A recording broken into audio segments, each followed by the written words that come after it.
அனைவருக்கும் இனிய காலை வணக்கம். ஒலிம்பியா ஐஏஎஸ் அகாடமி சார்பாக அப்கமிங்காக வரக்கூடிய குரூப் 1க்கான இலவச மாதிரி தேர்வுகள் வாரத்திற்கு 2 தேர்வுகளாக வழங்கப்பட்டு வருகிறது. 2வது தேர்வுக்கான தலைப்பு இந்திய பொருளாதாரத்தின் இயல்புகள், 5 ஆண்டு திட்ட மாதிரிகள், திட்டக்குழு. இந்திய எக்கனாமியினுடைய characters, 5 year plan,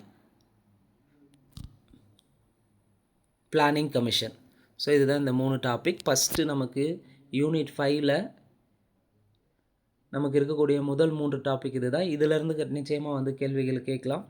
so Olympia IAS academy சார்பாக இந்த இலவச மாதிரி தேர்வில் கலந்து கொள்ள விருப்பம் இருக்கிறவங்க டிஸ்கிரிப்ஷனில் வாட்ஸ்அப் குரூப்புக்கான லிங்க் தரப்பட்டுள்ளது. தேவையானவங்க ஜாயின் பண்ணிக்காங்க.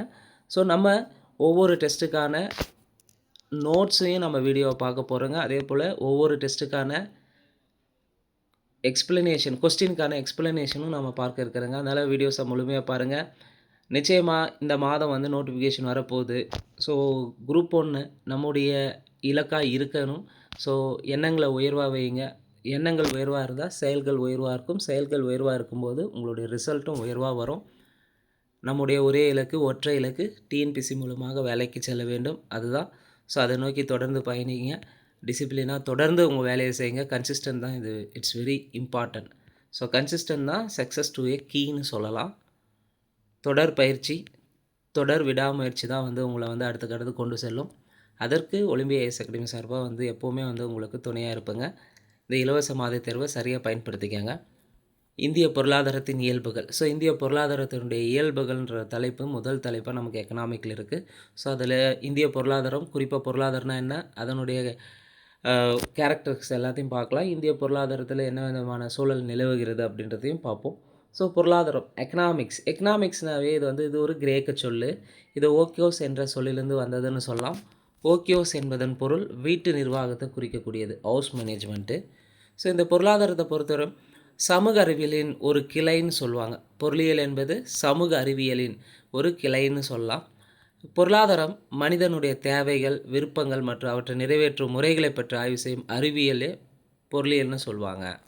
பொருளியலின் தந்தை என்று அழைக்கப்படுபவர் ஆடம் ஸ்மித். ஸோ இதுவும் ஆல்ரெடி பேசிக்கான ஒரு கொஸ்டினில் எக்கனாமிக்ஸ்லேருந்து கேட்டிருக்காங்க. இவர் பார்த்திங்கன்னா 1776 த வெல்த் ஆஃப் நேஷன் என்ற நூலை வெளியிட்டிருப்பார். இது மிக முக்கியமாக பொருளியலின் ஒரு மிக முக்கிய நூலாக கருதப்படுகிறது.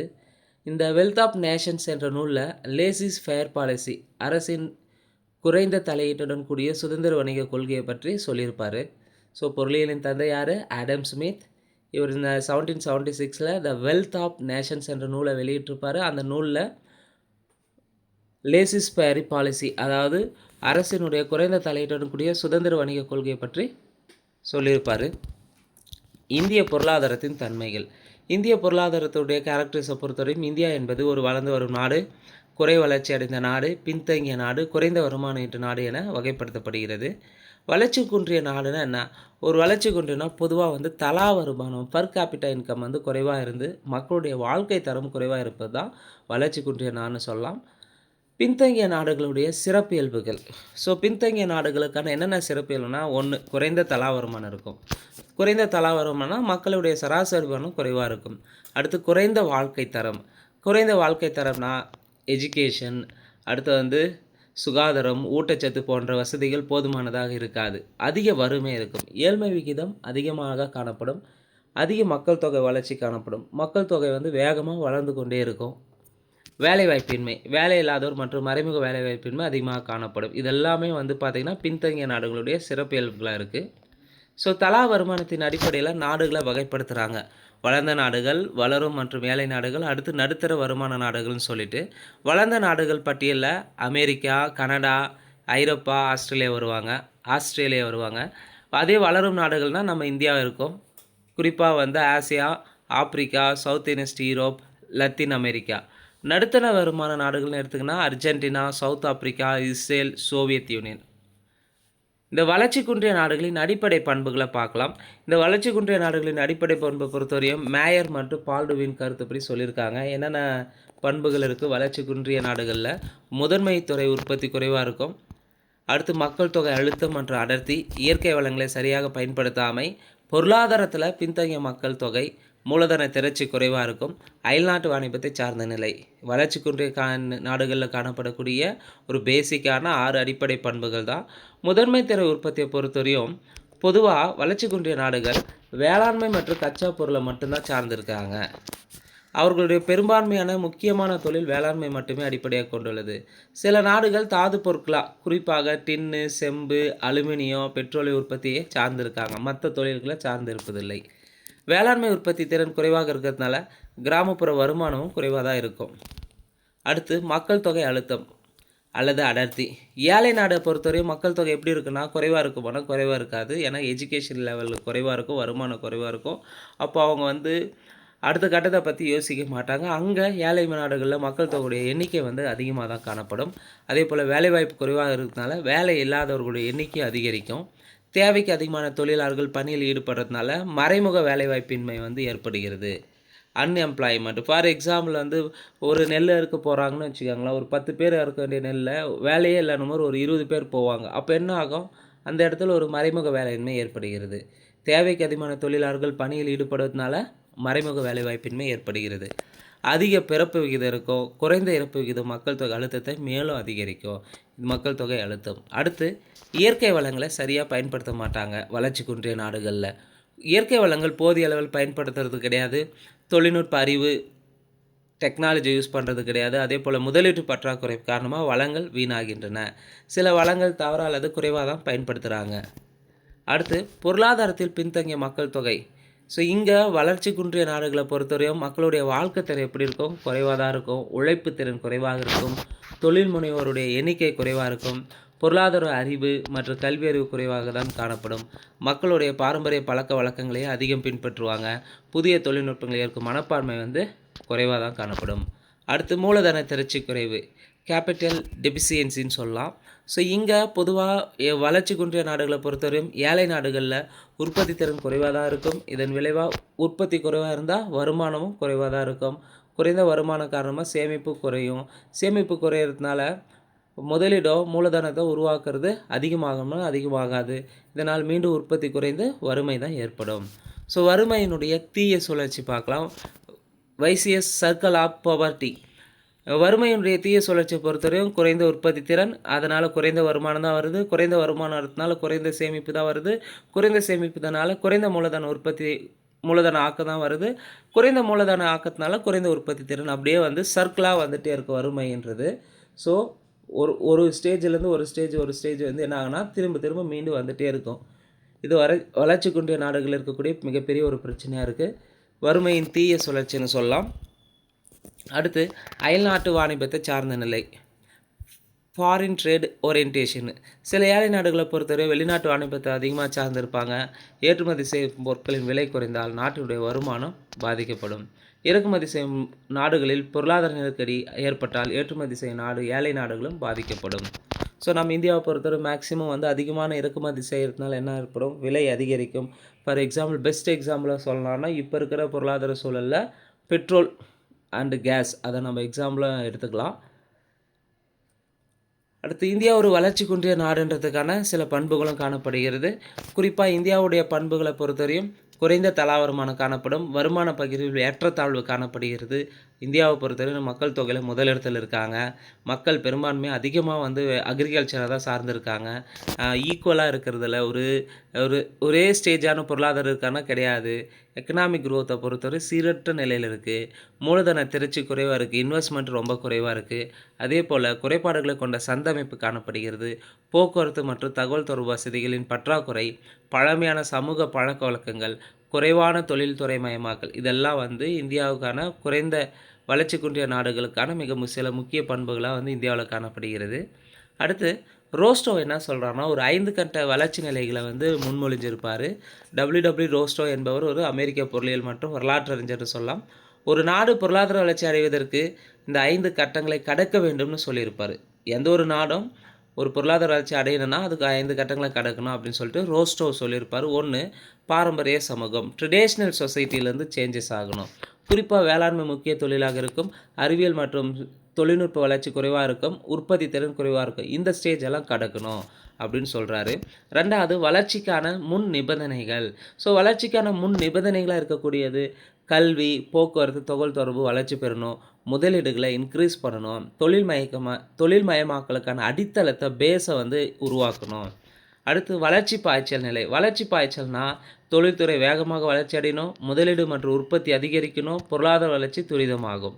நெக்ஸ்ட் ஒன் முதிர்ச்சி நிலை. முதிர்ச்சி நிலைனா நவீன தொழில்நுட்பம் பரவலாக பயன்படுத்தப்படும், பல துறைகளில் வளர்ச்சி ஏற்படணும், உற்பத்தி திறன் உயர்ந்திடும்.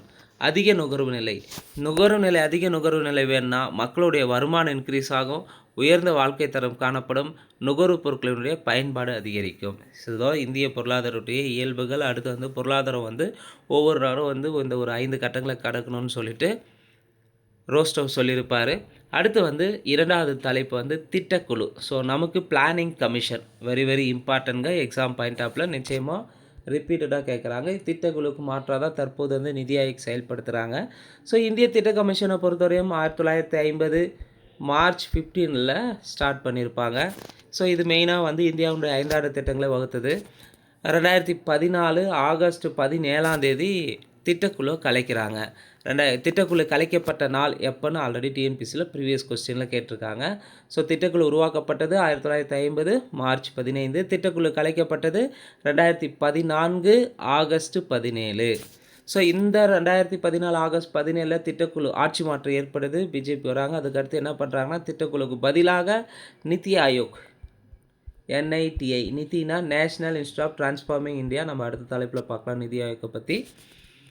இங்கே திட்ட கமிஷனை பற்றி பார்க்கலாம். திட்ட கமிஷன் என்பது இந்திய அரசினுடைய ஒரு அமைப்புன்னு சொல்லலாம். இதனுடைய மிக முக்கியமான நோக்கமே 5ஆண்டு திட்டங்களை வகுப்பது தான். 5ஆண்டு திட்டங்கள் என்பவை இந்திய பொருளாதாரத்துக்காக உருவாக்கப்பட்ட திட்டங்கள்னு சொல்லலாம். இது வந்து 1920 சோவியத் யூனியன், அதாவது ரஷ்யாவை சொல்லலாம், ஜோசப் ஸ்டாலினுடைய 5ஆண்டு திட்டத்தால் இந்த யோசனை உத்வேகம் பெற்றதுன்னு சொல்லலாம். இந்தியாவில் சுதந்திரத்திற்கு முன்பே 1938 சுபாஷ் சந்திர போஸ் ஒரு தேசிய திட்டக்குழுவை நிறுவினார். இதுவும் ஆல்ரெடி டிஎன்பிசியில் கேட்டிருக்காங்க. அப்போ ஒரு தேசிய திட்டக்குழுவை நிறுவியவர் யாருன்னா நேதாஜி சுபாஷ் சந்திர போஸ். எப்போ நிறுவியிருப்பார்? 1938 நிறுவியிருப்பார். அதே போல் விஞ்ஞானி மேக்நாத் சாகாவும் சுபாஷ் சந்திர போஸ் போல போய் ஒன்று தேசிய திட்டக்குழு அமைக்க தூண்டியிருப்பார். ஆரம்பத்தில் புகழ்பெற்ற பொறியாளர் ஆன விஸ்வேஸ்வரய்யா இதற்கு தலைமை வகித்தார். அந்த தேசிய திட்டக்குழுக்கு தலைமை வகித்தது யார்? விஸ்வேஸ்வரய்யா தலைமை வகித்திருப்பார். அவர் பதவி விலகிய பிறகு ஜவஹர்லால் நேரு நியமிக்கப்பட்டார். பிரிட்டிஷ் அரசாங்கம் கேசி நியோகி தலைமையில் ஒரு ஆலோசனை திட்ட வாரியத்தையும் அமைத்திருந்தது. 1944 to 46 வரை 2 ஆண்டுகள் செயல்பட்டிருக்கும். திட்டக்குழுவை பொறுத்தவரையும் சுதந்திரத்துக்கு பின்பு ஆஃப்டர் இண்டிபெண்டன்ஸை பொறுத்தவரை பொருளாதார கொள்கை வகுக்கவும் ஒரு நலன்புரி அரசை ஏற்படுத்தவும் தான் ஜவஹர்லால் நேரு 1950 திட்ட கமிஷனை அமைச்சிருப்பார். முதல் 5 ஆண்டு இந்த திட்ட கமிஷன் அடிப்படையில் தான் ஒவ்வொரு 5 ஆண்டு திட்டம் செயல்படுத்தியிருப்பாங்க. அதில் முதல் 5 ஆண்டு திட்டம் வந்து தொழில்துறையை விட விவசாயத்துக்கு அதிக கவனம் செலுத்தியிருப்பாங்க. 2வது 5 ஆண்டு திட்டத்தில் தொழில்துறைக்கு அதிக முக்கியத்துவம் கவனம் செலுத்துவாங்க. கலப்பு பொருளாதாரத்துக்கு தான் அதிகமான முக்கியத்துவம் தரப்பட்டது. திட்டமிடல் ஆணைய விவரங்கள். ஸோ இந்த திட்ட கமிஷன் எப்போ உருவாக்குனாங்க, ஏன் உருவாக்குனாங்கன்றதுக்கான நமக்கு காரணம் தெரிஞ்சது. அடுத்து வந்து இதுக்கு யார் தலைவராக இருப்பாங்க, இதனுடைய செயல்பாடு என்னன்றதை பார்க்கலாம். திட்ட கமிஷனுடைய தலைவர் யாருன்னா பிரதமர் தான் வந்து பதவி வழி தலைவராக இருப்பார். திட்ட கமிஷனுடைய பிளானிங் கமிஷனுடைய தலைவர் யார்? பிரதமர். இதுவும் ஆல்ரெடி கேட்டிருக்காங்க. ஸோ துணைத் தலைவரை பொறுத்தவரையும் ஒரு அமைச்சருக்கு இணையான தகுதியை கொண்டிருப்பாங்க. இது இல்லாமல் முழு நேர உறுப்பினர்கள் இருப்பாங்க. முழு நேர உறுப்பினர்கள்னால் திட்ட கமிஷனுக்கு யார், பிளானிங் கமிஷனுக்கு யாரெல்லாம் இருப்பாங்கன்னா பொருளாதாரம், அறிவியல், வேளாண்மை, தொழில், வணிகம், நிர்வாகம் போன்ற பல்வேறு துறைகளை சேர்ந்த நிபுணர்கள் தான் இதில் முழு நேர உறுப்பினர்களாக இருந்தாங்க. ஆணையத்தினுடைய மற்ற உறுப்பினர்களில் நிதி, ரசாயனங்கள், உள்துறை, விவசாயம், உரங்கள், சட்டம், தகவல் தொழில்நுட்பம் போன்ற துறைகளுடைய அமைச்சர்களும் வந்து ஆணையத்தில் ஒரு உறுப்பினராக இருந்திருக்காங்க. இந்த மத்திய திட்ட ஆணையத்தை பொறுத்தவரையும் நாட்டினுடைய பொருளாதாரம், மனித மற்றும் மூலதன வளங்களை மதிப்பீடு செய்து பின்னர் அந்த வளங்களை சமச்சீராக பயன்படுத்துவதற்கான கொள்கைகளை வகுத்து தந்திருக்கும். திட்ட கமிஷன், பிளானிங் கமிஷன் என்ன பண்ணுதுன்னா அது அடைந்த முன்னேற்றத்தையும் பொருளாதாரம் மற்றும் நாட்டின் உகந்த வளர்ச்சிக்கான கொள்கை அல்லது வழிமுறைகள் தேவைப்படும் மாற்றங்களையும் மதிப்பீடு செய்தது. நரேந்திர மோடி அரசு என்ன பண்ணியிருப்பாங்க, 2014 திட்ட கமிஷனை கலைத்துட்டு மிகவும் வலுவான மற்றும் மாற்றங்களுக்கு எளிதில் இணங்கி செல்லக்கூடிய அமைப்பான நிதி ஆயோக்கை அதற்கு பதிலாக அமைக்கும் முடிவை ஏற்படுத்தியது. அதன்படி 12வது ஐந்தாண்டு திட்டம் 2012 டு 2017 வரை நடைபெற்று வந்தது. வரலாற்று பின்னணி பொறுத்தவரையும் ஏற்கனவே திட்ட கமிஷனை பற்றி சொல்லியிருக்கலாம், இருந்தாலும் தெரிஞ்சுக்கலாம் முழுமையாக. திட்ட கமிஷன் நிறுவப்பட்டது. பிளானிங் கமிஷன் எப்போ நிறுவனாங்கன்னா மார்ச் 15, 1950. இது இந்திய அரசியலமைப்பு படி உருவாக்கப்பட்டதானா கிடையாது. இது இந்திய அரசியலமைப்பு சட்டத்தின்படி உருவாக்கப்பட்ட அமைப்பு அல்ல. எக்ஸ்ட்ரா கான்ஸ்டியூஷனல் பாடின்னு சொல்லலாம். இந்திய அரசியலமைப்பு சட்டத்தின்படி உருவாக்கப்பட்ட அமைப்பு கிடையாது. இது அமைச்சரவையின் தீர்மானம் மூலம் உருவாக்கப்பட்ட ஒரு சட்டப்பூர்வமற்ற அமைப்பு. இங்கே தான் கொஸ்டின் வைப்பாங்க, ஆல்ரெடி கேட்டுருக்காங்க. ஸோ திட்ட கமிஷன் என்பது இந்திய அரசியலமைப்பு சட்டத்தின்படி உருவாக்கப்பட்ட ஒரு கான்ஸ்டியூஷனல் பாடி கிடையாது. இது அமைச்சரவை தீர்மானத்தின் மூலமாக உருவாக்கப்பட்ட ஒரு சட்டப்பூர்வமற்ற அமைப்பு ஆகும். இதனுடைய அடிப்படை நோக்கம் என்னன்னு பார்த்தீங்கன்னா, நாட்டினுடைய இயற்கை, மூலதனம் மற்றும் மனித வளங்களை திறம்பட பயன்படுத்தி 5 திட்டங்களை உருவாக்குவது. தலைவர் இந்திய பிரதமர் தான் குழுவின் தலைவராக இருப்பார். துணைத் தலைவர் பிரதமரால் நியமிக்கப்படும் முழுநேர உறுப்பினர்கள் இருப்பாங்க. இவர் தான் கமிஷனுடைய நிர்வாக பணிகளெல்லாம் கவனிப்பார். துணைத் தலைவர் பொதுவாக திட்டக்குழுவின் தலைவர் தான். தலைவர்னால் யார்? பிரதமர் இருப்பார். ஆனால் நிர்வாக பணிகளெல்லாம் செய்யக்கூடிய அதிகாரங்கள் யார்கிட்ட இருக்குன்னா துணைத் தலைவர் தான் இருக்கும். துணைத் தலைவர்கிட்ட தான் இருக்குது. இந்த துணைத் தலைவர் நியமிப்பவர் யாருன்னா பிரதமர். இதனுடைய உறுப்பினர்களாக நம்ம பார்த்துருப்போம். நிதியமைச்சர்கள், திட்டமிடல் துறை அமைச்சர் ஆகியோர் அதிகாரப்பூர்வ உறுப்பினர்களாக இருப்பாங்க. முக்கிய செயல்பாடு திட்ட கமிஷனுடைய முக்கிய செயல்பாடை பொறுத்தவரையும் நாட்டின் வளங்களை மதிப்பிடுதல், வளங்களை அதிகரிப்பதற்கான வழிகளை ஆராய்தல். 2, நாட்டின் முன்னுரிமை அடிப்படையில் 5 திட்டங்களை தயாரிக்கணும். 3, திட்டங்களை வெற்றிகரமாக செயல்படுத்த தேவையான இயந்திரங்களை வரையறுக்கணும். அவ்வப்போது முன்னேற்றங்களை மதிப்பீடு செய்யணும். அடுத்து தற்போது பார்த்தீங்கன்னா கழிச்சிட்டு இருப்பாங்க. திட்ட கமிஷனை 2014 ஆகஸ்ட் 17 கழிச்சிட்டாங்க. 2015 ஜனவரி 1 நிதி ஆயோக் செயல்பட்டுருக்கு. நிதி ஆயோக்கை பொறுத்தவரையும் நேஷ்னல் இன்ஸ்டிடியூஷன் ஃபார் டிரான்ஸ்ஃபார்மிங் இந்தியான்னு சொல்லலாம். ஜனவரி 1, 2015 முதல் மத்திய அரசு கொண்டு வந்திருப்பாங்க. இது அடிமட்ட அளவிலான திட்டமிடல் மற்றும் கூட்டாட்சி தத்துவத்தை அடிப்படையாக கொண்டது. ஸோ நிதி ஆயோக்கை பற்றி ஆல்ரெடி கேட்டிருக்காங்க. நம்ம நிதி ஆயோக்கை பற்றி முழுமையாக அடுத்த வீடியோவில் பார்க்கலாம். அடுத்து 5 திட்டங்கள். ஸோ 5 திட்டங்கள் 12 5 திட்டங்களில் என்னென்ன சிறப்பு அம்சங்கள் இருக்குது, எந்த 5 திட்டத்தின் வளர்ச்சி என்னன்றதை முழுமையாக பார்ப்போம். பொருளாதாரத்தை மறுகட்டமைக்கும் ஒரு செயல்முறையாக திட்டமிடல் கருத்து 1940-50 முக்கியத்துவம் பெற்றிருக்கும்.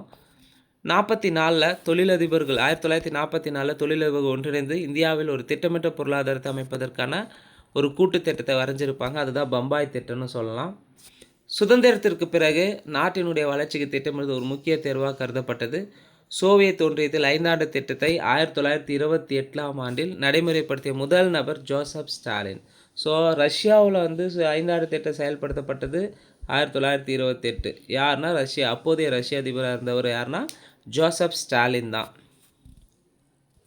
இண்டிபெண்டன்ஸ் ஆஃப்டர் பார்த்திங்கன்னா இந்தியா தனது பொருளாதாரத்தை கட்டியெழுப்பவும் வளர்ச்சியை அடையவும் தொடர்ச்சியான 5 திட்டங்களை தொடங்கியிருக்கும். 5 திட்டங்கள் என்பதன் கருத்து என்னென்னா, 5 திட்டங்களின் மிக முக்கியமான நோக்கம் இந்திய அரசு 5 ஆண்டுகளுக்கான தனது அனைத்து வருமானம் மற்றும் செலவினங்கள் அடங்கிய ஒரு ஆவணத்தை தயாரிப்பது. குறிப்பாக மத்திய அரசு மற்றும் அனைத்து மாநில அரசுகளின் வரவு செலவு திட்டம். ஸோ இங்கே மத்திய அரசு மற்றும் அனைத்து மாநில அரசுகள் வரவு செலவு திட்டத்தை 2ஆக பிரிக்கிறாங்க. மத்திய அரசும் ஸ்டேட் கவர்மெண்ட்டும் பார்த்திங்கன்னா வரவு செலவு திட்டத்தை 2ஆக பிரிக்கிறாங்க. ஒன்று திட்டமிட்ட வரவு செலவு திட்டம், இன்னொன்று திட்டமிடப்படாத வரவு செலவு திட்டம்ட்டு 2ஆக பிரிக்கிறாங்க. ஸோ திட்டமிடப்படாத நிதி ஒதுக்கீடை பொறுத்தவரையும் வழக்கமான செலவினங்களுக்கு ரெகுலராக எவ்ரி இயர் செலவிடுவாங்க. அதே திட்டமிடப்பட்ட நிதி ஒதுக்கீடாக இருந்தால் பிளான் பண்ண ஃபண்டை பொறுத்தவரை என்ன பண்ணுவாங்கன்னா, அந்த திட்டத்தால் நிர்ணயிக்கப்பட்ட முன்னுரிகளின் அடிப்படையில் 5 அடிப்படையில் செயல்படுத்துவாங்க. இந்திய பொருளாதாரத்தை மாதிரியை பொறுத்தவரை 1951 2017 வரை 5 திட்டங்களை அடிப்படையாக கொண்டு அதன் அடிப்படையில் செயல்படுத்தியிருப்பாங்க. ஸோ 5 திட்டங்களை பொறுத்தவரையும் திட்டக்குழு என அறியப்படும் ஒரு அமைப்பால் தான் வகுக்கப்பட்டு செயல்படுத்தப்பட்டு ஒழுங்குபடுத்தப்பட்டன. 2015 திட்ட கமிஷனுக்கு பதிலாக நிதி ஆயோக் ஏற்படுத்தியிருப்பாங்க. நிதி ஆயோக்கை சிந்தனை குழுன்னு கூட சொல்லலாம். இதுவும் கேள்வியை கேட்டிருக்காங்க. நிதி ஆயோக்கு சிந்தனை குழுன்னு கூட சொல்கிறாங்க. அடுத்து நிதி ஆயோக் ஒரு 3 ஆவணங்களை வெளியிட்டிருப்பாங்க. அதாவது 3 ஆண்டு செயல் திட்டம், 7 ஆண்டு இடைக்கால செயல் திட்டம், 15 ஆண்டு தொலைநோக்கு ஆவணம்னு சொல்லிட்டு ஒரு 3 ஆவணங்களை வெளியிட்டாங்க. 3 ஆண்டு, 7 ஆண்டு, 15 ஆண்டு. ஸோ நம்ம 5 திட்டங்களை வரிசையை 1 by 1 பார்க்கலாம். முதல் 5 திட்டம் 1951 to 56. முதல் 5 ஆண்டு திட்டத்தை பொறுத்தவரையும் இந்தியாவினுடைய பொருளாதார வளர்ச்சியான ஒரு உந்து சக்தியாக இருக்கும். மிக முக்கியமாக வந்து இந்தியாவினுடைய முதல் பிரதமரான ஜவஹர்லால் நேருவால் இந்திய நாடாளுமன்றத்தில் வழங்கப்பட்டது. ஃபஸ்ட்டு 5 ஆண்டு திட்டத்தை எங்கே செயல்படுத்தியிருப்பாங்க, எங்கே வழங்கியிருப்பாங்கன்னா நாடாளுமன்றத்தில் தான் வழங்கியிருப்பார். இளம் பொருளாதார நிபுணரான KN ராஜ் முதல் 20 ஆண்டுகளுக்கு இந்தியா மெதுவாக அவசரப்பட வேண்டும் என்று வாதிட்டார். இளம் பொருளாதார நிபுணரான KN ராஜ் பார்த்திங்கன்னா முதல் 20 ஆண்டுகளுக்கு இந்தியா மெதுவாக அவசரப்பட வேண்டும் என்று சொல்லியிருப்பார். யார் சொன்னது? மிகவும் மெதுவாக அவசரப்படுவேன்னு சொன்னது KN ராஜ். ஸோ நமக்கு இங்கே 11th எக்கனாமிக்ஸில் நியூ புக்கில் வந்து 5 ஆண்டு திட்டங்களை பற்றி தந்திருப்பாங்க. ஸோ நமக்கு அது ரிலேட்டடான எக்ஸ்ட்ரா பாயிண்ட்டாக தான் ஜென்ரலாக வந்து 5 ஆண்டு திட்டங்கள் எக்ஸாம் பாயிண்ட் ஆஃபில் அப் டு குரூப் 1 லெவலில் வந்து நம்ம ஸ்டாண்டர்டாக கொடுக்குறோங்க. ஸோ புக்கில் இதெல்லாம் இருக்காது, தெளிவாக நோட் பண்ணிக்காங்க. குறிப்பாக வந்து விவசாயத்துறையில் தான் முதல் 5 ஆண்டு திட்டத்தின் முக்கியத்துவம் இருந்திருக்கும். அணைகள் மற்றும் நீர்ப்பாசனத்தில் முதலீடு செய்வது உள்ளிட்ட விவசாயத்துறையை வந்து மையமாக கொண்டிருந்தது. முதல் 5 ஆண்டு திட்டத்தில் தான் பக்ரானங்கல் அணைக்கு மிகப்பெரிய நிதி ஒதுக்கீடு செஞ்சாங்க. அப்போது பக்ரானங்கல் அணைக்கு மிகப்பெரிய நிதி ஒதுக்கீடு எந்த 5 ஆண்டு திட்டத்தில் இம்ப்ளிமெண்ட் பண்ணாங்கன்னா முதல் 5 ஆண்டு திட்டத்தில். முதல் 5 ஆண்டு திட்டம் எராட்டோமர் மாதிரி அடிப்படையாக கொண்டது. அதே போல் இது சேமிப்பு அதிகரிப்பதை வலியுறுத்தியிருக்கும். 1956ஆம் ஆண்டின் இறுதியில் 5 இந்திய தொழில்நுட்ப கழகங்கள் நிறுவப்பட்டன. IITs வந்து ஏற்படுத்தியிருக்காங்க. எந்த 5 ஆண்டு இறுதியில்னா முதல் 5 ஆண்டு இறுதியில் 1956ல். ஸோ முதல் 5 ஆண்டு திட்டத்தினுடைய வளர்ச்சி வந்து பார்த்திங்கன்னா 2.1 அடைஞ்சது. ஆனால் இலக்கு வச்சது 2.1. முதல் 5 ஆண்டு திட்டத்தில் இலக்கு வந்து 2.1, வளர்ச்சி அடைந்தது வந்து 3.6. ஸோ முதல் 5 ஆண்டு திட்டம் வெற்றியை தான் அடைஞ்சிருக்கும். அடுத்து 2வது 5 ஆண்டு திட்டம். 2வது 5 ஆண்டு திட்டம் 1956 to 61. இந்த 2வது 5 ஆண்டு திட்டம் மிக முக்கிய நோக்கம் என்னென்னா தொழில் மயமாக்கல், குறிப்பாக வந்து ஃபேக்ட்ரிஸை அதிகப்படுத்தணும். 2வது 5 ஆண்டு திட்டத்தின் மாதிரி யாருன்னா PC மகளனோபிஸ் மாதிரி. ஸோ இது மெயினாக விரைவான கட்டமைப்பு மாற்றத்தை ஏற்படுத்த வலியுறுத்தியிருக்கும். மிக குறிப்பாக இந்த 5 ஆண்டு திட்டத்தின் கீழ் உள்நாட்டு தொழில்களை பாதுகாப்பதற்காக அரசாங்கம் இறக்குமதி மீது வரிகளை வந்து வரிகளை வந்து விதிக்கிறாங்க. இதனுடைய வளர்ச்சி இலக்கு வந்து பார்த்திங்கன்னா 4.5. ஆனால் அடைந்ததோ வந்து வளர்ச்சி விகிதம் வந்து சற்று குறைவாக 4.27 தான் அடைஞ்சிருக்கும். 2வது 5 ஆண்டு திட்டத்தின் வளர்ச்சி இலக்கு 4.5% வளர்ச்சி இலக்கு, அடைந்தது 4.27, சற்று குறைவு தான். ஸோ இதுவும் வெற்றி பெற்றதாக தான் நம்ம கருதணும். அடுத்து 3வது 5 ஆண்டு திட்டம் 1961 to 66. 3ஆம் 5 ஆண்டு திட்டத்தில் வேளாண்மை மற்றும் கோதுமை உற்பத்தியை மேம்படுத்துவதில் கவனம் செலுத்தப்பட்டது. மாநிலங்களுக்கு கூடுதல் வளர்ச்சி பொறுப்புகள் ஒப்படைச்சிருப்பாங்க. முன்னாள் இடைநிலை கல்வி மற்றும் உயர்நிலை கல்விக்கான பொறுப்பு மாநிலங்களுக்கு வழங்கப்பட்டது.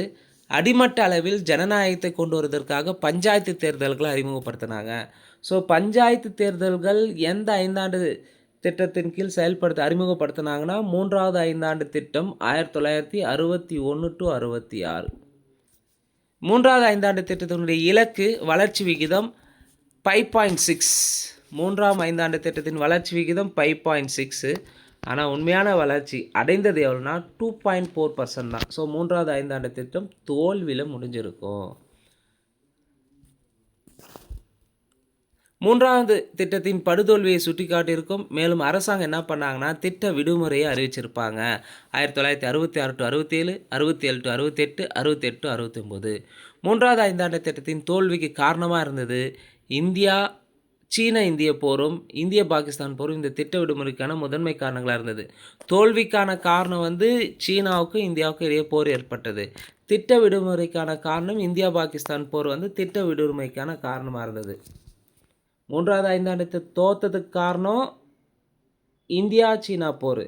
திட்ட விடுமுறை ஏற்படுத்தினாங்களா 66 to 67, 67 to 68, 67 to 69. இதுக்கு மெயின் ரீசன் வந்து இந்தியா பாகிஸ்தான் போர். ரொம்ப தெளிவாக புரிஞ்சு வச்சுக்காங்க, கட்டாயம் எதிர்பார்க்கலாம். அடுத்து 4வது 5 ஆண்டு திட்டம். 4வது 5 ஆண்டு திட்டம் 1969 to 74. ஸோ 4ஆம் 5 ஆண்டு திட்டத்தை பொறுத்தவரையும் இந்திரா காந்தி பிரதமராக இருந்தபோது அறிமுகப்படுத்தப்பட்ட திட்டம். கேள்வி இப்படியும் கேட்கலாம், இந்திரா காந்தி பிரதமராக பதவியேற்றப்பட்ட காலத்தில் ஏற்படுத்தப்பட்ட திட்டம் எதுன்னு கேட்பாங்க. 4ஆம் 5 ஆண்டு திட்டம் 1969 to 74. இது முந்தைய தோல்வியை சரி செய்ய முயன்றிருக்கும். 4வது 5 ஆண்டு திட்டம் வந்து பார்த்தீங்கன்னா காட்கில் சூத்திரத்தின் அடிப்படையில் வந்து ஏற்படுத்தினாங்க. குறிப்பாக வந்து நிலைத்தன்மையுடைய வளர்ச்சிக்கும் சுயசார்பை நோக்கி முன்னேற்றத்திற்கும் மிகுந்த முக்கியத்துவம் அளித்தாங்க. அரசு இந்த 4ஆம் ஐந்தாண்டு திட்டத்தில் தான் 14 முக்கிய இந்திய வங்கிகளை நாட்டுடைமையாக்கியதுடன் பசுமை புரட்சி விவசாயத்தை மேம்படுத்தியது. அப்போ எந்த ஐந்தாண்டு திட்டத்தில் காலகட்டத்தில் 14 முக்கிய இந்திய வங்கிகளை நாட்டுடைமையாக்கப்பட்டதான் 4வது ஐந்தாண்டு திட்டம். அதே போல் பசுமை புரட்சி ஏற்படுத்தியதும் 4வது ஐந்தாண்டு திட்டத்தில் தான். வறட்சிக்குள்ளான பாதிப்புகளான பகுதிகளுக்கான திட்டமும் தொடங்கப்பட்டது. வறட்சி பாதிப்புக்குள்ளான பகுதிகளுக்கான பிளான்ஸு ஸ்கீம்ஸை வந்து தொடங்கப்பட்ட ஐந்தாண்டு திட்டம் எதுனா 4வது ஐந்தாண்டு திட்டம். 4வது ஐந்தாண்டு திட்டத்தின் வளர்ச்சி விகிதம் இலக்கு வந்து 5.6. ஆனால் வளர்ச்சி அடைந்தது வந்து 3.3% தான். ஸோ 4வது ஐந்தாண்டு திட்டமும் தோல்வியில் முடிஞ்சிருக்கும். ஏற்கனவே 3ஆம் ஐந்தாண்டு திட்டமும் தோல்வி, 4ஆம் ஐந்தாண்டு திட்டமும் தோல்வி.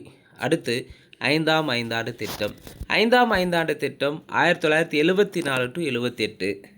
ஸோ 5ஆம் ஐந்தாண்டு திட்டத்தின் மிக முக்கிய நோக்கம் அதிக வேலைவாய்ப்பு அதிகரிப்பதற்கு வறுமையை ஒழிக்கணும். அதுக்கு தான் முக்கியத்துவம் தந்தாங்க. கரிபோ அட்டாவேன்னு சொல்லுவாங்க. வறுமை ஒழிப்புக்கு முக்கியத்துவம் தந்த ஐந்தாண்டு திட்டம் 5வது ஐந்தாண்டு திட்டம். 1975ஆம் ஆண்டில் மின்சார வழங்கல் சட்டம் திருத்துறாங்க. அதன் மூலம் மின் உற்பத்தி மற்றும் மின் பரிமாற்றத் துறையில் மத்திய அரசு ஈடுபட வழிவகை செய்யப்பட்டது. இந்திய தேசிய நெடுஞ்சாலை அமைப்பு அறிமுகப்படுத்தினாங்க. எந்த ஐந்தாண்டு திட்டத்தில்? 5வது ஐந்தாண்டு திட்டத்தில் இந்திய தேசிய நெடுஞ்சாலை அமைப்பு அறிமுகப்படுத்தப்பட்டது. இத்திட்டத்தின் முதல் ஆண்டில் அறிமுகப்படுத்தப்பட்ட குறைந்தபட்ச தேவைகள் திட்டம் அடிப்படை குறைந்தபட்ச தேவைகளை வழங்குவதை நோக்கமாக கொண்டிருந்தது. 5வது ஐந்தாண்டு திட்டத்தை வந்து டிபி தார் தான் தயாரிச்சிருப்பார். 5வது ஐந்தாண்டு திட்டம் டிபி தார். முதல் ஐந்தாவது திட்டம் ஹெரால்டு டோமர் மாதிரி, 2வது பிசி மகளனோபிஸ் மாதிரி, 3 வந்து இல்லை, 4 வந்து காட்கீழு, 5 வந்து பார்த்திங்கன்னா டிபி தார் திட்டம். 5வது ஐந்தாண்டு திட்டத்தின் வளர்ச்சி இலக்கு 4.4%. 5வது ஐந்தாண்டு திட்டத்தின் வளர்ச்சி இலக்கு 4.4%. வளர்ச்சி அடைந்தது 4.8%. அப்போ 5வது ஐந்தாண்டு திட்டம் வெற்றி பெற்றது. வெற்றி பெற்ற ஐந்தாண்டு திட்டங்கள் எதுன்னு கூட தனியாக எக்ஸாம்பிள் கேட்டிருக்காங்க ப்ரீவியஸ் கொஸ்டின்ஸில். அப்போது 1, 2 வெற்றி அடைந்தது, 3, 4 தோல்வி, 5 வெற்றி. 1978 புதிதாக தேர்ந்தெடுக்கப்பட்ட மொரார்ஜி தேசாய் அரசு தான் இந்த திட்டத்தை நிராகரிச்சிருப்பாங்க. அடுத்து தொடர் திட்டம். ஏன்னா புதிய அரசாங்கம் அமையுது 78 to 80 தொடர் திட்டம் 2 ஓராண்டு திட்டங்களை செயல்படுத்துகிறாங்க. இது ஒரு நிலையற்ற காலகட்டமாக இருந்தது. குறிப்பாக ஜனதா கட்சி 5வது ஐந்தாண்டு திட்டத்தை நிராகரித்தது. இது ஒரு புதிய 6வது ஐந்தாண்டு திட்டத்தை அறிமுகப்படுத்தியிருப்பாங்க. இதைத் தொடர்ந்து 80 இந்திரா காந்தி மீண்டும் தேர்ந்தெடுக்கப்பட்டதை தொடர்ந்து இந்திய தேசிய காங்கிரஸ் இத்திட்டத்தை நிராகரிச்சிருப்பாங்க. தொடர் திட்டம் என்பது என்ன? தொடர் திட்டம்னா செயல்திறன் ஆண்டுதோறும் மதிப்பீடு செய்வாங்க. அந்த மதிப்பீட்டின் அடிப்படையில் அடுத்த ஆண்டு ஒரு புதிய திட்டம் உருவாக்கப்படும். ஒரு திட்டம் தான் தொடர் திட்டம். இதன் விளைவாக இந்த திட்டம் முழுவதும் நிதி ஒதுக்கீடும் இலக்குகளும் புதுப்பிக்கப்பட்டிருக்கும். இதுதான் தொடர் திட்டத்தின் மிக முக்கிய நோக்கம். 78 to 80 ஏற்படுத்தியிருப்பாங்க. ஸோ இது என்ன பண்ணுவாங்கன்னா நிராகரிச்சிருப்பாங்க இந்திரா காந்தி மீண்டும் வந்த பிறகு. அடுத்து 6வது ஐந்தாண்டு திட்டம். 6வது ஐந்தாண்டு திட்டம் 1980 to 85. 6வது ஐந்தாண்டு திட்டம் 1980 to 85. ஸோ மெயினாக இந்த 6வது ஐந்தாண்டு திட்டம் எதை சொல்லியிருக்குன்னா, விலை கட்டுப்பாடுகளை நீக்குவதன் மூலம் பொருளாதார விடுதலையின் தொடக்கத்தை அடிக்கோட்டு காட்டியிருக்கோம். விலை கட்டுப்பாடுகளை நீக்கணும், அதன் மூலமாக பொருளாதார விடுதலையின் தொடக்கத்தை அடிக்கோட்டு காட்டியிருக்கோம் 6வது ஐந்தாண்டு திட்டம். இது நேருடைய சோசலிசத்தின் முடிவாக கருதப்பட்டது. மக்கள் தொகை பெருக்கத்தை தடுப்பதற்காக குடும்ப கட்டுப்பாடு அறிமுகப்படுத்தப்பட்டது. கேள்வி கேட்கலாம், ஏற்கனவே கேட்டிருக்காங்க. மக்கள் தொகை பெருக்கத்தை தடுப்பதற்காக குடும்ப கட்டுப்பாடு திட்டம் அறிமுகப்படுத்தப்பட்ட ஐந்தாண்டு திட்டம் எதுன்னு கேட்பாங்க. 6வது ஐந்தாண்டு திட்டம். அடுத்து சிவராமன் குழுவின் பரிந்துரையின் பேரில் தேசிய வேளாண்மை மற்றும் ஊரக வளர்ச்சி வங்கி, அதாவது நபார்டுன்னு சொல்லுவாங்க, நபார்டு வங்கி நிறுவியிருப்பாங்க. 1982 நபார்டு பேங்க் நிறுவப்பட்டது. 1982 இது யாருடைய குழு பரிந்துரை? சிவராமன் குழுவினுடைய பரிந்துரையின் அடிப்படையில் தேசிய வேளாண்மை மற்றும் ஊரக வளர்ச்சி வங்கி நபார்டு வந்து ஏற்படுத்தினாங்க. 6வது ஐந்தாண்டு திட்டத்தின் வளர்ச்சி இலக்கு 5.2. 6வது ஐந்தாண்டு திட்டத்தின் வளர்ச்சி இலக்கு 5.2%. வளர்ச்சி அடைந்தது 5.7%. ஸோ வெற்றி பெற்றது. 3, 4 தோல்வி, 1, 2, அடுத்து 5, 6 வந்து வெற்றி பெற்றிருக்கும். அடுத்து 7வது ஐந்தாண்டு திட்டம். 7வது ஐந்தாண்டு திட்ட காலம் 85 to 90, 1985 to 1990. ஸோ 7வது ஐந்தாண்டு திட்டம் ராஜீவ்காந்தி பிரதமர் பதவி காலத்தில் முன்னெடுக்கப்பட்டது. 7வது ஐந்தாண்டு திட்டத்தில் பிரதமராக இருந்தது யார்? ராஜீவ்காந்தி. கேள்வி இப்படியும் கேட்கலாம், ராஜீவ்காந்தி காலத்தில் தொடங்கப்பட்ட ஐந்தாண்டு திட்டம் எதுன்னு கேட்கலாம். 7வது ஐந்தாண்டு திட்டம். குறிப்பாக இந்த 7வது ஐந்தாண்டு திட்டத்தில் தொழில்நுட்பத்தை பயன்படுத்தி தொழில்துறை உற்பத்தி திறன் அளவுகளை மேம்படுத்துவதற்கு அது முக்கியத்துவம் அளித்தது. டெக்னாலஜி யூஸ் பண்ணி இண்டஸ்ட்ரியல் லெவலில் வந்து ப்ரொடக்ஷனை வந்து இன்க்ரீஸ் பண்ணோம். அதுதான் வந்து 7வது ஐந்தாண்டு திட்டம் முக்கிய கான்செப்டாக இருந்தது. பொருளாதார உற்பத்தியை அதிகரிக்கணும், உணவு தானிய உற்பத்தி அதிகரிக்கணும், அடுத்து சமூக நீதியை வழங்குவதன் மூலம் வேலைவாய்ப்பு உருவாக்குதல் ஆகியவற்றில் மற்ற நோக்கங்களில் கூடுதலாக வந்து இந்த 7வது ஐந்தாண்டு திட்டத்தில் செயல்படுத்தினாங்க. 6வது ஐந்தாண்டு திட்டத்தின் விளைவு 7வது ஐந்தாண்டு திட்டத்தின் வெற்றிக்கு ஒரு வலுவான அடித்தளத்தை வழங்கியிருக்கும். அது வறுமை ஒழிப்பு திட்டங்கள், நவீன தொழில்நுட்ப பயன்பாடு மற்றும் இந்தியாவை ஒரு தற்சார்பு பொருளாதாரமாக மாற்றுவதுடன் அவசியம் ஆகியவற்றை வலியுறுத்தியிருக்கும். 2000 ஆண்டிற்குள் தன்னிறைவு வளர்ச்சிக்கான முன் நிபந்தனை அடைவதில் கவனம் செலுத்தினாங்க. 7வது ஐந்தாண்டு திட்டத்தின் வளர்ச்சி இலக்கு 5.0.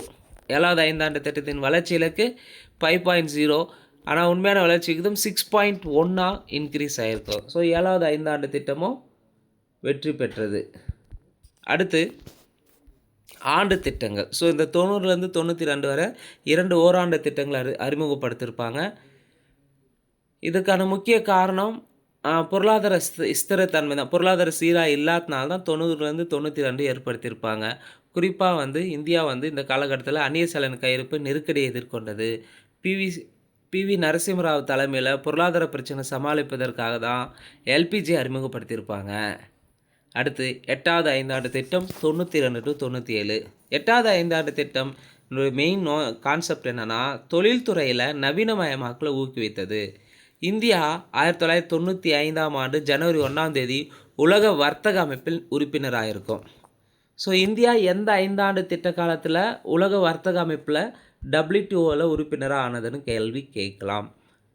8வது ஐந்தாண்டு திட்டம் 1995 ஜனவரி 1ஆம் தேதி உலக வர்த்தக அமைப்பில் இந்தியா உறுப்பினராக இருக்கும். இந்த 8வது ஐந்தாண்டு திட்டத்தில் கான்செப்ட் என்னென்னு பார்த்தீங்கன்னா நோக்கங்கள் மக்கள் தொகை பெருக்கத்தை கட்டுப்படுத்தணும், வறுமையை குறைக்கணும், வேலைவாய்ப்பை இன்க்ரீஸ் பண்ணணும், உள்கட்டமைப்பை வந்து மேம்படுத்தணும், சுற்றுலாவை நிர்வகிக்கணும், மனிதவள மேம்பாட்டில் கவனம் செலுத்தணும் போன்றவை இலக்குகளாக நிர்ணயித்தாங்க. மேலும் அது அதிகார பரவலாக்கத்தின் மூலம் பஞ்சாயத்துகளையும் நகர்பாலிகாக்களையும் ஈடுபடுத்துவதற்கு முக்கியத்துவம் அளிக்கப்பட்டது. 8வது ஐந்தாண்டு திட்டத்தின் வளர்ச்சி விகிதம் 5.6 நிர்ணயித்தாங்க. வளர்ச்சி அடைந்தது 6.8. அப்போ 8வது ஐந்தாண்டு திட்டம் வளர்ச்சி அடைஞ்சிருக்கும். 8வது ஐந்தாண்டு திட்டத்தின் வளர்ச்சி இலக்கு 5.6, வளர்ச்சி அடைந்தது 6.8. 8வது ஐந்தாண்டு திட்டம் வெற்றியில் தான் முடிஞ்சது. அடுத்து 9வது ஐந்தாண்டு திட்டம். 9வது ஐந்தாண்டு திட்டத்தினுடைய திட்ட காலம் 1997 to 2002. 9வது ஐந்தாண்டு திட்டத்தின் திட்ட காலம் 1997 to 2002. இது அடல் பிகாரி வாஜ்பாய் பிரதமராக வகித்த 50வது ஆண்டை குறித்தது. இது வறுமையை முழுமையாக ஒழிப்பதற்காக சமூக துறைகளுக்கு ஆதரவளித்ததோடு பொருளாதார வளர்ச்சியை உறுதி செய்வதில் பொது மற்றும் தனியார் துறைகளின் கூட்டு முயற்சிகளுக்கு சாட்சியாக விளங்கியது 9வது ஐந்தாண்டு திட்டம்.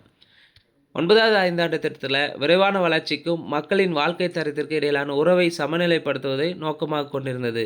மிக முக்கியமாக 9வது ஐந்தாண்டு திட்டத்தில் சமூக ரீதியாக பின்தங்கிய வகுப்பினருக்கு அதிகாரம் அளித்தல், சுயசார்பை வளர்த்தல், நாட்டில் உள்ள அனைத்து குழந்தைகளுக்கும் ஆரம்ப கல்வி வழங்குதல் ஆகியவை 9வது ஐந்தாண்டு திட்டத்தின் மிக முக்கியமான நோக்கங்கள் ஆகும். அப்போது சமூக ரீதியாக பின்தங்கிய வகுப்பினருக்கு அதிகாரம் அளித்தல், சுயசார்பை வளர்த்தல், நாட்டில் உள்ள அனைத்து குழந்தைகளுக்கு ஆரம்ப கல்வி வகுத்தல் எந்த ஐந்தாண்டு திட்ட காலத்தின் நோக்கங்களாக இருந்ததுன்னா 9வது ஐந்தாண்டு திட்ட காலம்.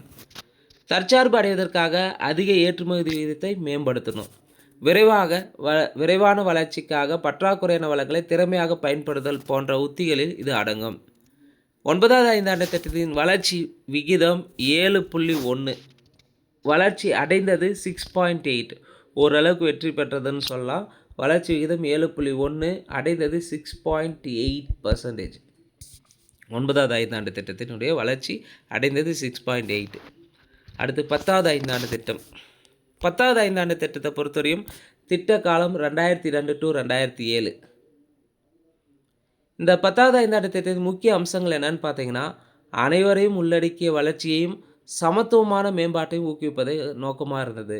10வது ஐந்தாண்டு திட்டத்தின் முக்கிய அம்சமாக இருப்பது அனைவரையும் உள்ளடக்கிய வளர்ச்சியையும் சமத்துவமான மேம்பாட்டையும் ஊக்குவிப்பதாக இருந்தது. இது ஆண்டுக்கு 8% மொத்த உள்நாட்டு உற்பத்தி வளர்ச்சியை நோக்கமாக கொண்டிருந்தது. வறுமையை பாதியாக குறைப்பதையும் 8 கோடி மக்களுக்கு வேலைவாய்ப்பு உருவாக்குவதையும் நோக்கமாக கொண்டிருந்தது ஐந்தாண்டு திட்டம் எதுன்னு கேட்கலாம்.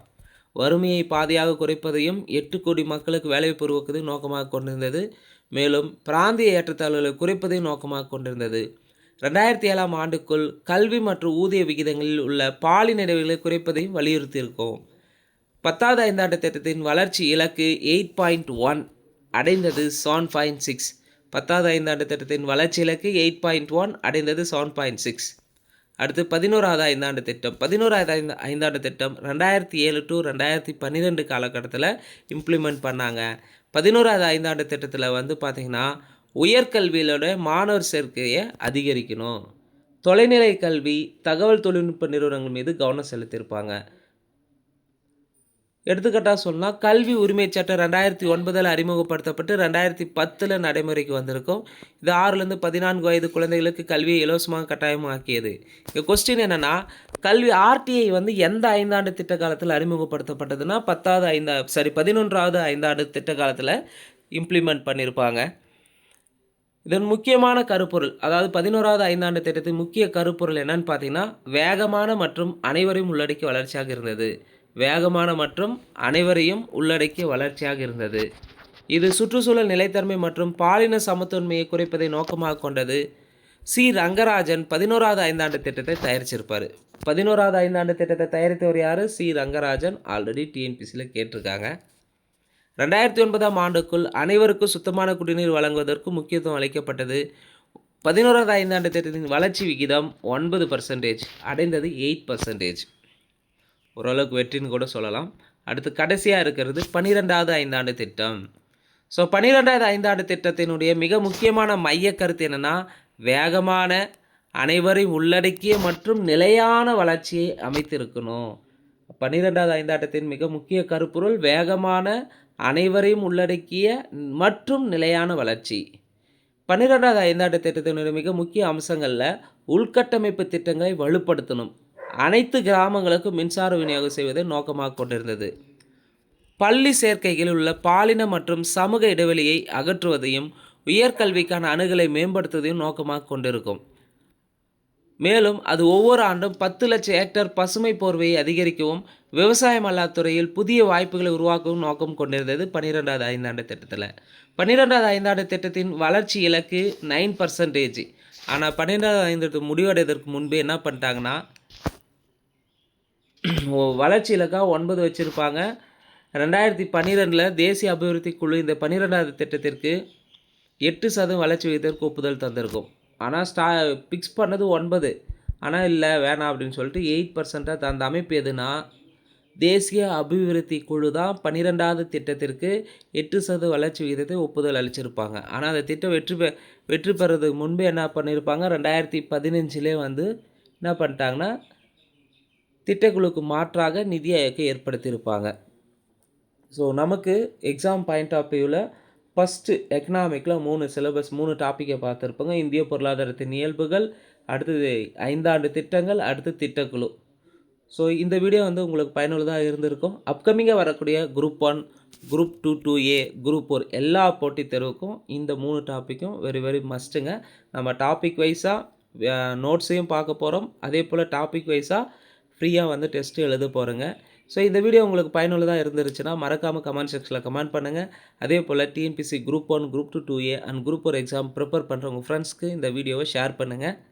நன்றி, வணக்கம்.